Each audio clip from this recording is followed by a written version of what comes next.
Welcome to political talkies. தமிழ்நாட்டில் நடந்த டாஸ்மாக் ஊழலை எதிர்த்தோம். வீட்டில் சும்மா இருக்கோமே அப்படின்னும் இந்த சங்கிங்க தமிழ்நாட்டில் இருக்க டாஸ்மாக்ல எல்லாம் ஸ்டாலினோட போட்டோவை ஒட்டி போராட்டம் பண்ணிக்கிட்டு இருக்காங்க. இதை பத்தி மனநலம் பாதிக்கப்பட்ட அடுத்த பிரதமர் ராஜா என்ன சொல்லியிருக்காரு அப்படின்னா, இந்த டாஸ்மாக் எல்லாம் தமிழ்நாடு அரசு தான் நடத்துது. அப்போ இதுக்கு ஓனர் முதலமைச்சர் தானே. முதலமைச்சர் யாரு? ஸ்டாலின். அப்போ அவரோட படத்தை ஒட்டுறது தப்பு இல்லையே, ஓனரோட போட்டோ ஒட்டுறது எப்படி தப்பாகும் அப்படின்னு மூளைய ஷூக்குள்ள வச்சுட்டு சொல்றாரு. எந்த சரக்கு அடிச்சிட்டு பேசுறாரு அப்படின்னு தான் தெரிய மாட்டேங்குது. வேற ஒண்ணும் இல்ல, தமிழ்நாடு அரசு ஒன்றும் ஸ்டாலின் அவர்களோட அப்பா வீட்டு சொத்து கிடையாது. இதை புரிஞ்சுக்கணும். நாளைக்கு ஆட்சி மாறுனா வேற முதலமைச்சர் வருவாங்க, அவங்களும் டாஸ்மாக் எடுத்து நடத்துவாங்க. அப்ப அதுக்கு நிரந்தரமான ஓனர்னு யாரை சொல்லுவீங்க? அப்படி பார்த்தா வடக்குல இருக்கிற ஒயின் ஷாப் எல்லாத்துக்கும் மோடி தான் ஓனர்னு சொல்லலாமா?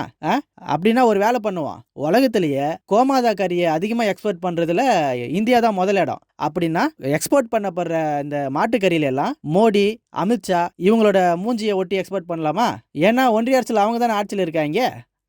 எப்பயும் ஒன்றும் கேட்டு போல. டாஸ்மாக்ல இந்த குவாட்ரு சரக்கு இது பக்கத்திலேயே நல்லா கோமியமும் ஒரு பாட்டில் வித்திருந்தோம் அப்படின்னா வாங்கி 2 மடக்கு குடிச்சிட்டு கம்முன்னு மட்டையா இருப்பானுங்க அந்த சங்கிங்க.